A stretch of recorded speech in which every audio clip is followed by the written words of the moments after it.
आपको यदि अपने बच्चे के लिए कोई माहौल तैयार करना है, पहला नंबर आपको पहले अपनी समझ बढ़ानी पड़ेगी। बताइए, पहले अपनी समझ बढ़ानी पड़ेगी। अपनी समझ बढ़ने के बाद अपने आसपास के लोगों से बात करनी पड़ेगी। और जब आसपास के लोगों से बात करोगे ना, तो एक ही जवाब आएगा जो मुझे उस गांव वाले ने दिया था पहली बार जब मैं अपना इंस्टीट्यूट बंद करके चला। जैसे क्या होता है, 2008 में मैं नौकरी लगा, 2012 में मैंने नौकरी छोड़ दी। 4 में लगा, 8 साल करके, और 12 में छोड़ दी। अच्छा, 12 में छोड़ने के बाद 2016 में मैंने अपनी पत्नी को बोला कि पूनम, ये इंस्टीट्यूट तो समाज में कोड हैं, ये तो बच्चों को बर्बाद कर रहे हैं, ये तो बच्चों को और कंपटीशन में लेके जा रहे हैं, ये तो पूरे के पूरे लोगों की उनकी पूंजी को खींच करके बर्बादी की तरफ लेके जा रहा है। ऐसा है जैसे सारे अपने नहू की कमाई और उठा के नाले में फेंक रहे हों, क्योंकि 99.99% बच्चों का तो फेल होना तय है।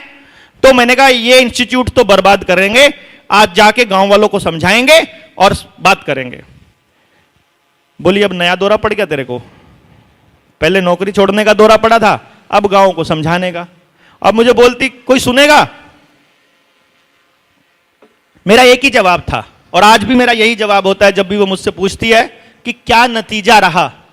मैं उसको एक ही लाइन बोलता हूं, मैं नतीजे के लिए काम नहीं कर रहा पूनम, मैं काम कर रहा हूं कि मुझे आज जो करना चाहिए वो सही है या गलत है। अगर मैं गलत कर रहा हूं तो नहीं करूंगा, और सही है तो करूंगा, चाहे नतीजा जो मर्जी हो। तो पहुंच गया जी, गांव में पहुंचा। अब कोई जानता नहीं, क्योंकि गांव छोड़े हुए अरसा हो गया। करनाल के एरिया में तो लोग जानते थे, वहां तो सब पता था, लेकिन उधर चंडीगढ़ कोई जानता नहीं था। पर मैं तो सुबह उठता, सोमवार की छुट्टी कर दी शुरुआत में, मुंह जिधर की तरफ मुंह हुआ गाड़ी का निकल गया। जहां 8 बज गए वहां सरकारी स्कूल के टीचरों से बात करनी शुरू करी। जब उसके बाद उनसे बात कर ली, उसके बाद प्राइवेट स्कूल्स जितने मिले, फिर गांव का सरपंच मिला। फिर देखा कि बात बन नहीं रही, क्योंकि 2015 में मैंने एक ट्राई किया था। 15 में मैं नरेंद्र मोदी साहब से मिला था और उनसे पूछ करके मैंने ये कहा था कि भाई हमारे पास एक ऐसी विद्या है जिसकी मदद से हम सब बच्चों का टैलेंट बता सकते हैं। भाई मुझे और तो कुछ नहीं पता, देखो आपके आने से मुझे इतना हौसला हो गया। सारे देश में सरकार कुछ करे या ना करे, जितने लोग यहां बैठे हैं, अगर इतने लोगों के प्रयास के बाद अगर अगले साल या 2 साल में हम पूरे भारत के लिए कोई आशा की किरण खड़ी नहीं कर पाए, तो इतना तो है कि हम सब लोग तो मिलकर के एक यूनिवर्सिटी अपनी खोल ही सकते हैं कि नहीं खोल सकते? भाई बाकी तो जाओ, कहीं भी जाओ, हम तो कर ही सकते हैं अपने बच्चों के लिए। भाई मुझे सबका टैलेंट पता करने का पता है। मैं ये कह रहा हूं, हम सभी बच्चों को क्या काम करने के लिए परमात्मा ने पैदा किया है, इसका पता लगाने के बाद उसको तैयार करने की प्रोसेस में शामिल कर लेते हैं और सबके लिए जीवन का एक आधार तैयार कर देते हैं। तो ये वाली बात मैंने जब मोदी साहब को बोली कि भाई कौशल विकास योजना चालू करी है आपने, PMKVY चालू किया था, तो मैंने कहा कि कौशल तो पता नहीं है हमको, तो कौशल विकास कैसे करेंगे? तो उन्होंने कहा कि अफसरों को मिलने के लिए दिया, और कुल मिलाकर के मैं फिर स्मृति ईरानी से भी मिला। वो मैंने अपनी वीडियोस में खूब बोला हुआ है, तो आप सुन सकते हैं बड़े आराम से वहां पे। लेकिन अल्टीमेटली मुझे यह समझ में आया कि किसी MLA, MP, CM, PM या तहसीलदार, मास्टर, सबको में से किसी को यह नहीं पड़ी है कि आपके बच्चों के लिए वो कुछ करे। उनको अपनी नौकरी करने से मतलब है, वो अपने टाइम पर आते हैं, टाइम पर जाते हैं, जो ऊपर से आदेश से जाए गुलाम की तरह वो उसको फॉलो करके अपना कर देते हैं। उनको आपके बच्चे से कोई लेना देना नहीं है। अब वो क्यों करेंगे आपके लिए? अब आप कैसे करेंगे? आपके पास तो समझ होनी चाहिए। समझ देने का काम आपको बचपन से किसी ने दिया ही नहीं, क्योंकि बचपन से तो वही है, उस मां की तरह पेपर की तैयारी कराने में ही सारी जिंदगी बीत गई, सारे मां बाप की सारे एग्जाम की तैयारियों में ही गुजर गई। तो समझ कैसे देंगे?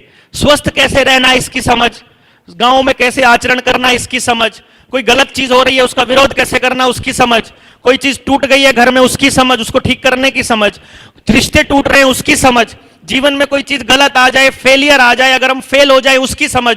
कोई समझ देने वाला काम तो हो ही नहीं रहा है समाज के अंदर। तो फिर किसी को मालूम नहीं, और उनको यह पता है कि जिनके बच्चे बर्बाद हो रहे हैं अगर वही सो रहे हैं तो हमने क्या ठेका ले रखा है। तो फिर यह कैलकुलेशन करने के बाद मैं गांव में जाना चालू किया सब हार के मेरे को यह समझ में आया कि पेरेंट से बात करनी पड़ेगी, क्योंकि स्टेक होल्डर पेरेंट है। उसको इसका काम जो जो करेंगे वो पेरेंट करेंगे, कम से कम अपने बच्चों के लिए कुछ तो ट्राई मारेंगे। उसका रीजन क्या है? रीजन तो ये है, मैंने गांव वालों को समझाया कि देखो जी ताऊ जी बात सुनो, अब पहले तो बात ही सुनो, पहले तो यही कहानी बड़ी है।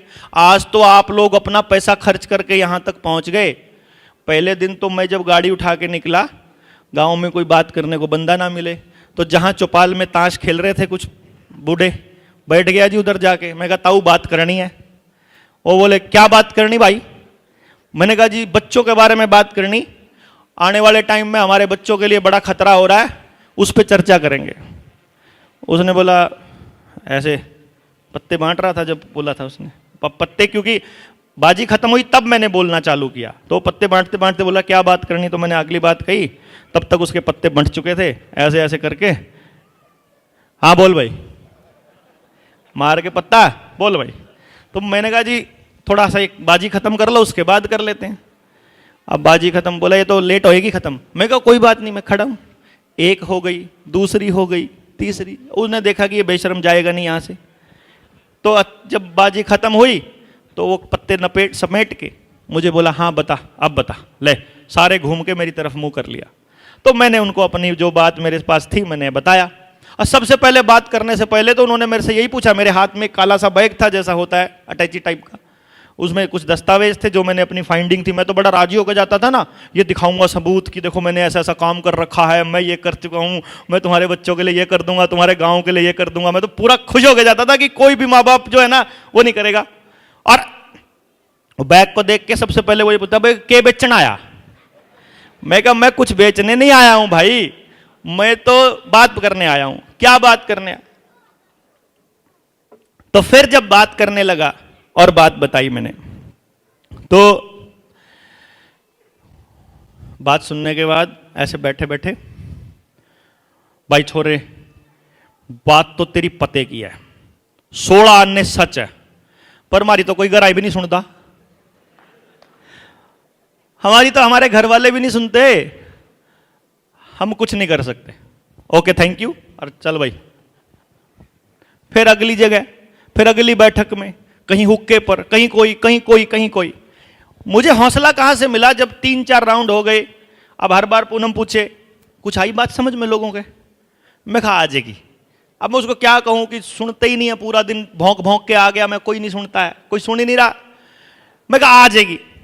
एक दिन क्या हुआ, एक दिन अचानक से मैं जब उन गांव वालों को जो ताश वाले थे उनको बता के चला, जब मैं चलने लगा तो वो जो ताश खेलने वालों के साथ में बैठा आदमी था ना, वो बैठा था कहीं दीवार पे।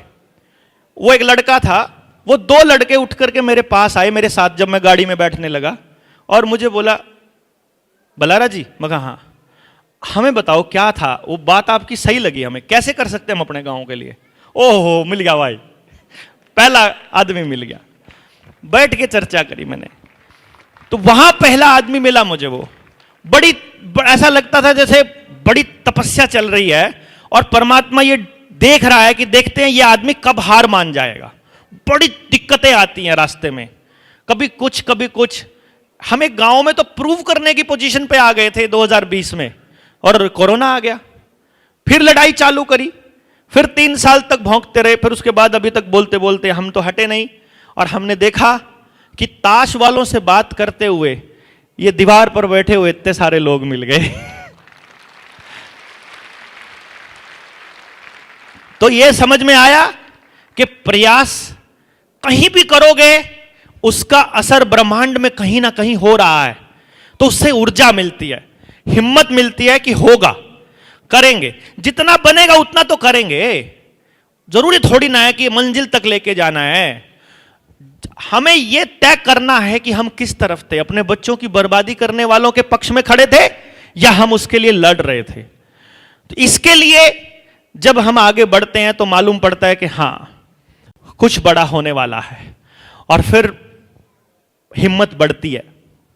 तो आप सब लोग जितने भी आप यहां आए हैं, मैं आपको बता नहीं सकता कि मुझे कितनी ऊर्जा मिली है, मुझे कितनी हिम्मत मिली है।